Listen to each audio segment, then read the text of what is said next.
ओम सिंहस्ता शशिशेखरामर्गत प्राख्यैश्चतुर्भिर्भुजैः शंखं चक्रधनुस्सरांश्च ददति नेत्रैस्त्रिभिर्शोभिता आमुक्ताङ्गहारकङ्कणरण काञ्चीरन्नूपुरा दुर्गा दुर्गतिहारिणी भवतु नो रत्नोलसत्कुण्डला मूकं करोति वाचालं पंगुं लंघयते गिरिं यद्कृपातमहं वन्दे परमानंद माधवम। नमस्कार, स्वागत है आपका आचार्य वाणी में। मैं आचार्य डॉक्टर विक्रमादित्य आपके साथ हूँ। आज का विषय है वृश्चिक राशि वालों के लिए। बात कर लेते हैं 17 तारीख के लिए। और ग्रहयोग जो परिवर्तन का रास्ता बना रहे हैं, ये आपके भाग्य को जगाने का रास्ता खोल सकते हैं।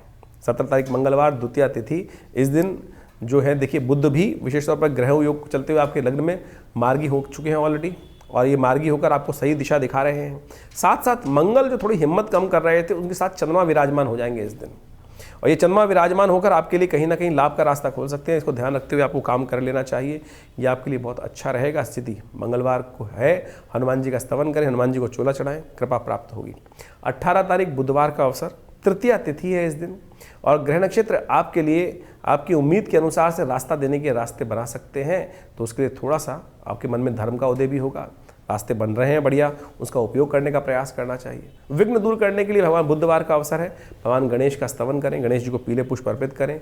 इस दिन चतुर्थी का व्रत भी है, तो इस दिन चतुर्थी क्योंकि शाम के समय विराजमान है, तो अवश्य चतुर्थी का व्रत करें, गणेश जी को तिल का भोग लगाएं, बहुत सुंदर रहेगा आपके लिए। 19 तारीख बृहस्पतिवार का अवसर, चतुर्थी तिथि उदया तिथि के रूप में विद्यमान है। और ग्रह नक्षत्रों के दृष्टिकोण से यदि हम देखें आपकी राशि के दृष्टिकोण से, तो ग्रह परिवर्तन की तरफ जा रहे हैं।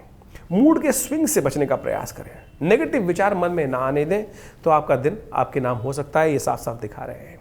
थोड़ा गुरुजन की सेवा करें, पीली चीज़ों का दान करें, आपके लिए अच्छा होगा। 20 तारीख शुक्रवार का अवसर, और ये परिवर्तन का योग जो बन रहा है, वह आपके लिए सफलता का मार्ग प्रशस्त करता दिखाई दे रहा है। सफलता आपके लिए बिल्कुल तैयार खड़ी है। तो ऐसे में कर्म से भागिए मत।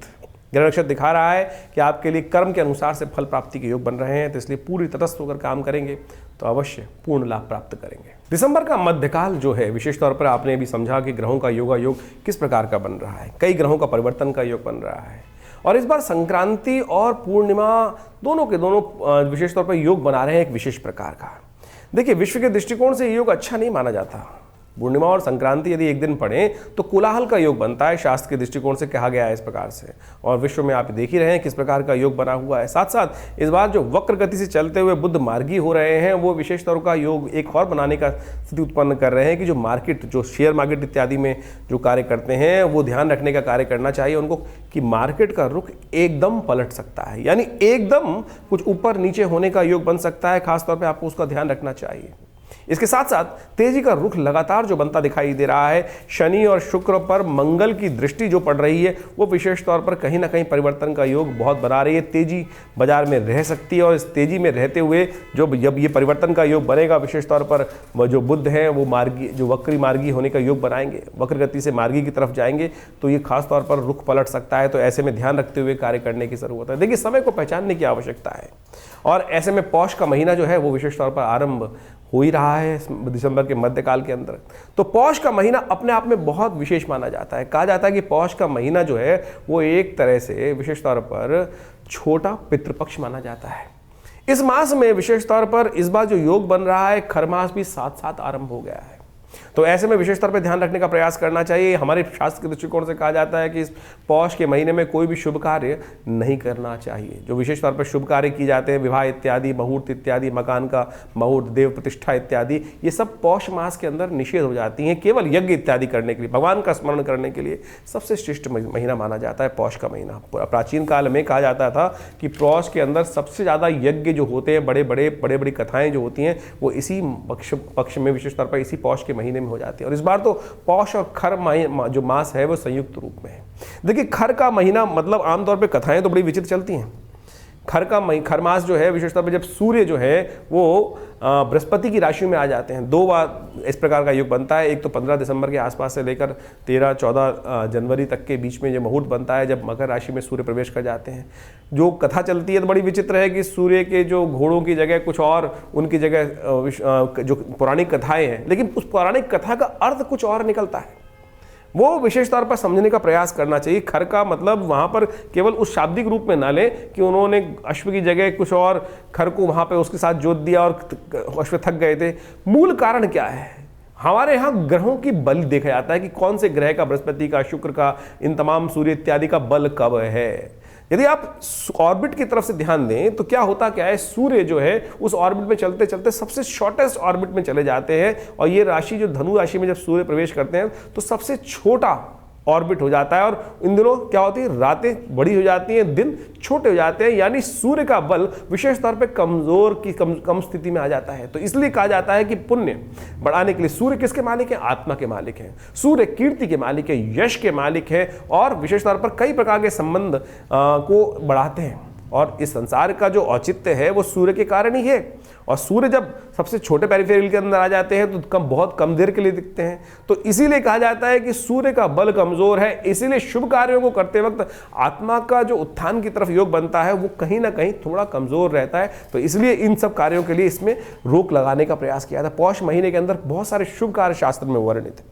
सूर्य की उपासना करने का हमें यथाउचित भाव से प्रयास करना चाहिए। नित्य प्रति सूर्य को जल देना चाहिए। सूर्य की रोशनी में थोड़ी देर बैठने का प्रयास करना चाहिए। उससे जीवन में सुख, समृद्धि, कीर्ति तो प्राप्त होती ही है, लेकिन साथ साथ व्यक्ति दीर्घायु भी बनता है। और आज मॉडर्न साइंस उसको बहुत अच्छे से प्रतिपादित करती दिखाई दे रही। जो भारतीय सिद्धांत आदि प्राचीन काल से विकसित हैं वो कहीं भी विज्ञान से परे नहीं है। विशेष तौर पर भगवान सूर्य की उपासना, रविवार का व्रत।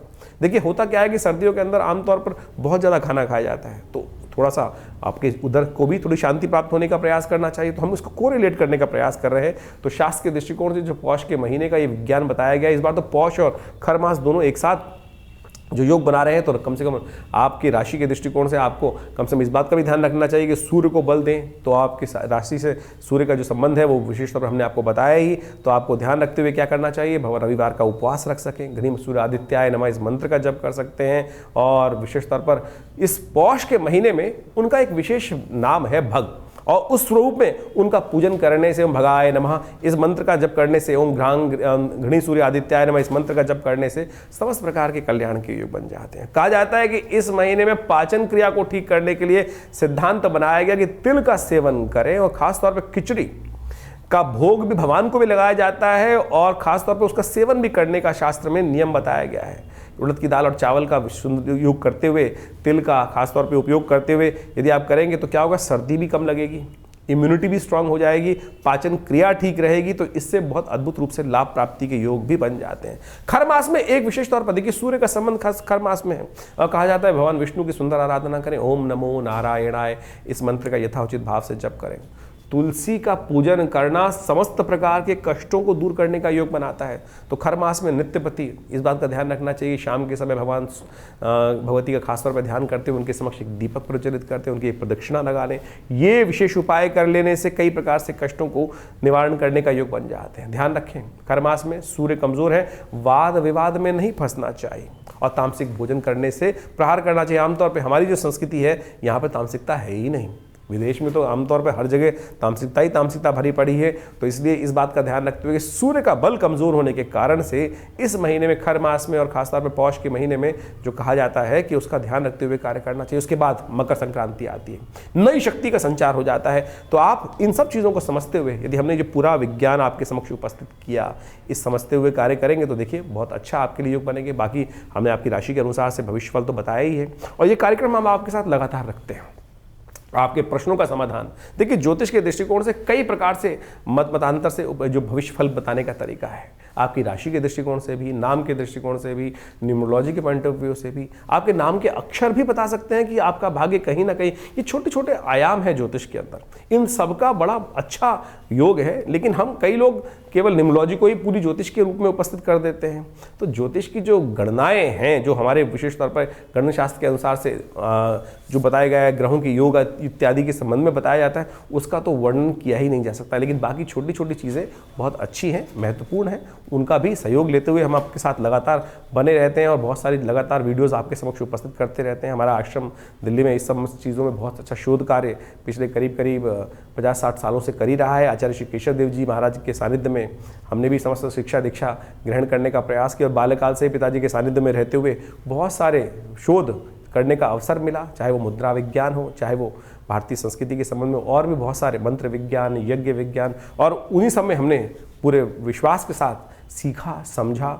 जो कहते हैं ना कि कार्य नहीं होते हैं मंत्र विज्ञान के अनुसार, बिल्कुल निष्ठा के साथ यदि अनुष्ठान किया जाए, परमात्मा की आराधना किया जाए, तो असंभव से असंभव कष्ट दूर होने के योग बन जाते हैं। भार, बस समस्या यह है कि ज्योतिष विज्ञान के माध्यम से ये समझा जा सकता है कि कितना बड़ा भार है और उसको उतारने के लिए दूसरे पलड़े में कितना भार रखना है। कर्म का यदि उतना भार, आपके दुर्भाग्य की तरफ जितना भाग्य है उसको उतारने के लिए उसके बराबर का पलड़ा भारी कर दिया जाए शुभ कर्मों से, तो वो कष्ट निवारण हो जाते हैं। चाहे वो स्वास्थ्य के संबंध में महामृत्युंजय मंत्र का अनुष्ठान हो, चाहे वो शत्रुओं पर विजय प्राप्त करने के लिए बगलामुखी इत्यादि भगवती महाकाली के अनुष्ठान हो, हमने करके देखे हैं। और नित्य प्रति आश्रम पे जो 8 घंटे यज्ञ चलता है, उसमें बहुत सारे लोग अपने अपनी मनोकामनाओं की सिद्धि के लिए समय समय पर आश्रम के साथ जुड़कर उन समस्त कार्यों में रहते ही हैं। आप भी हमारे इस विवेकानंद योगाश्रम में जुड़ सकते हैं। यहाँ पर बहुत सारे कार्यक्रम हम समय समय पर करते रहते हैं। चाहे वो रविवार का यज्ञ तो विशेष रहता ही है, उसमें जो यज्ञ में सब लोग आके बिना किसी खास तौर पे कोई, हम लोग किसी भी कार्यक्रम में कोई शुल्क नहीं लेते हैं। चाहे वो नवरात्र के यज्ञ हों, चाहे वो विशेष तौर पर अभी गुप्त नवरात्रि का यज्ञ भी आएगा, चाहे वो सब सुंदरकांड इत्यादि के पाठ हों, आप स्वयं यदि बैठना चाहते हैं तो उसमें आके बिल्कुल बैठ सकते हैं। रविवार वाला यज्ञ बहुत विशेष होता है, मंगलवार वाला सुंदरकांड पाठ है, उसमें भी भंडारे की सुंदर व्यवस्था होती है। और हर रविवार को तो नवग्रह शांति महायज्ञ, गायत्री महायज्ञ का सुंदर कार्यक्रम रहता ही है, जो सुबह 8 बजे से लेकर 10 बजे तक चलता है। उसमें आप स्वयं भी उसमें भाग ले सकते हैं और भगवान की प्रतिष्ठा प्रसन्नता के लिए माँ भगवती दुर्गा का सुंदर दर्शन। जी हाँ, हमने कई बार आपको बताया है कि माँ भगवती दुर्गा का शिव विग्रह जो आश्रम पर विराजमान है, वो 1947 में मुल्तान से हमारा सौभाग्य था कि वो भगवती हमारे घर पर पधारी, हमारे आश्रम पर पधारी, और आज उनका बड़ा दिव्य मंदिर आश्रम पर विराजमान है। उनका दर्शन कर कर आप अपने भाग्य को जगा सकते हैं, चमका सकते हैं और आगे बढ़ने के सुंदर योग बना सकते हैं और लगातार इन सब कार्यक्रमों में जुड़ सकते हैं। हाँ, बहुत सारे लोग प्रश्न करते हैं, हमारे पास लगातार लोगों के फ़ोन आते रहते हैं और बहुत सारे लोग जानना चाहते हैं अपने भविष्य के बारे में।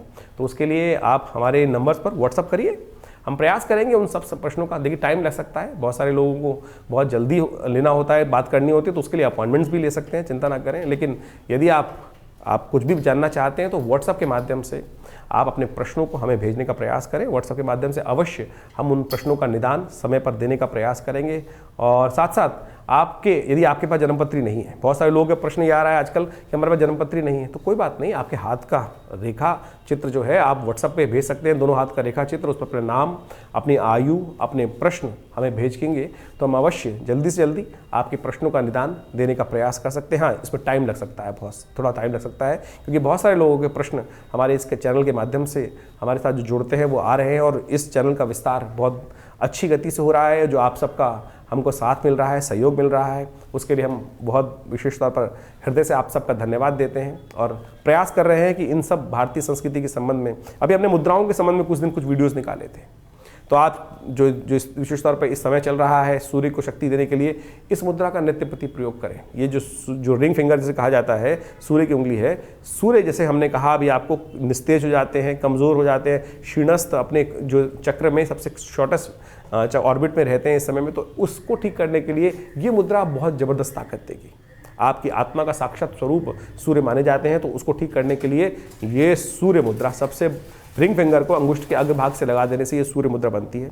इसका नित्य प्रति प्रयोग कम से कम दिन में 5-5 मिनट करके 45 मिनट यदि प्रयोग करेंगे तो नहीं आवश्यकता पड़ेगी आपको कोई नग पहनने की, कोई और कार्य करने की। यही शरीर के स्विच जो है आपके बहुत से कष्टों को दूर करने का योग बना सकते हैं। अभी बहुत जल्दी नववर्ष आ रहा है, नववर्ष आपके लिए कैसा रहेगा उसके लिए हमने एक पूरा वीडियो आपके साथ रखा है और उसमें पूरी तरह से ग्रहों की अवस्थाएं किस प्रकार की हैं, क्या है, वो सब हम आपको बताने का उसमें प्रयास किया है हमने, और आप लगातार हमारे साथ जुड़ सकते हैं। बहुत सारे लोग एक बात और समझ रहे, हमारे नाम से बहुत सारे लोग कई बार कहते हैं कि हमने आचार्य जी को जन्मपत्री दिखा के हम फ़ोन में बात करिए, देखिए अपॉइंटमेंट लेके बात करेंगे तो बहुत अच्छा रहेगा। हमारे आश्रम से कोई ऐसा पैसा का डिमांड नहीं किया जाता है, और यदि कोई हमारे नाम से आपसे बात करने का प्रयास कर रहा है, आपको फ़ोन कर रहा है, कम से कम मैं तो किसी को फ़ोन नहीं करता, ये तो मैंने बहुत मित्रगण हैं उनके साथ बात होती है, लेकिन किसी भी व्यक्ति को मैं फ़ोन करके ये नहीं कहता कि आप मुझसे, कभी मैं किसी व्यक्ति को जो जिनसे जान पहचान नहीं है उनको शायद फ़ोन कभी नहीं करूँगा। तो इस बात का भी ध्यान रखें। तो आपको एक केवल सूचना के लिए, आज समय जो है बड़े विचित्र दौर में जा रहा है, हर रोज़ नई नई खबरें आती रहती हैं, जो लोग के साथ साथ कई प्रकार की समस्याएं उत्पन्न होने की योग बनते हैं। हम जिस कार्य में हैं, जिस आश्रम को चलाते हैं दिल्ली में विवेकानंद योगाश्रम, वो सबकी सेवा के लिए है। तो इस प्रकार के किसी भी जो आज गलत कार्य हो रहे हैं उनसे आपको बचने का प्रयास करना चाहिए। जनसेवा के लिए, जन सूचना के लिए हमने ये बात अंतिम में आपके पास रख दी है। आशा है आप समझेंगे और गलत लोगों से बचने का प्रयास करेंगे। धन्यवाद, नमस्कार।